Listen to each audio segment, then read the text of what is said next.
We are doing a reaction video to this channel called Jubilee. Yep. And they ask people questions that have differing opinions, and people get to sit down and have discussions. Quick disclaimer, this is not a Christian channel. You will get all sorts of everything on this, right? Oh, okay.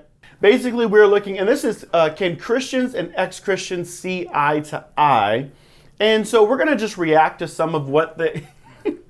We're two Christians, it isn't good. Okay, all right. We're going to react to some of what they say. There may be some questions, some good points that get brought up from the ex-Christian side, because I would think that I would agree mostly with the Christians. But they may say some things too that I'm like, what are you talking about? Yeah. And, because not every Christian knows really what they believe. So, let's get into this. The first question we're going to be looking at is the Bible open to interpretation? So let's check that out. Is the Bible always open to interpretation? So the people on the left. So confusing. Every Christian cherry picks. Everybody does. You're not supposed to lie, you lie. Yeah. So how can you not interpret it in so many ways? And it's been obviously transcribed so many times, adding the word homosexual and all this. Whoa. Gotta stop it there. Okay. Yeah, right off the bat, I don't know if this girl's on the Christian side or the non-Christian side. It said ex-Christian. She's an ex-Christian. She's an ex-Christian. Okay. So let's talk about, first of all, transcribed so many times. Yes, but that doesn't mean that it is not accurate to what the message was. Yeah. Okay.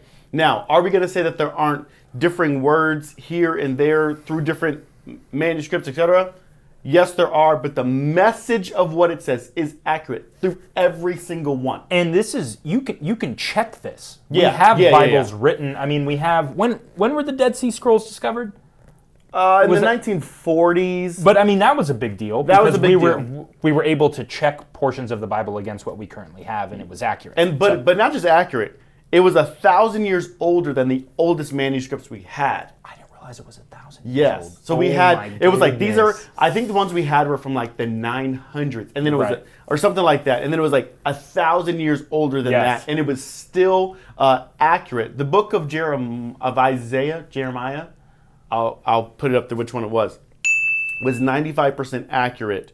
And it was like 95% accurate. The stuff that was different was like punctuation, a couple of spelling words, things like that, things that may change with culture. Now, not every book was that way, but showing that there was some consistency in how they were doing it. Now, adding the word homosexual, this is the big, have you heard this? Okay, I've heard some of this, but I don't feel I'm overly well versed in it yet. So the idea is that the word homosexual wasn't added into the Bible until 1946, I believe.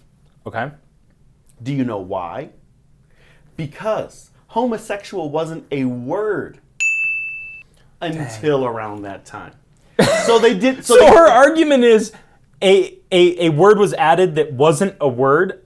A word was translated. Okay. Homosexual, because it wasn't a word, and so it was described one way for a while because that's the words they had. Yeah. But once they had the word homosexual, and so this is a little PG-13, but the word that is used in the Greek means to have relations with the same gender, or a man having relations with another man as they do with a woman. Like that's what it means. Yeah. So putting the word homosexual in there is not That's inaccurate. not changing it. Yeah. It's that definition you just gave is the exact definition of homosexual. Exactly. But they're using that to go, this wasn't put until 1946, so it's not accurate.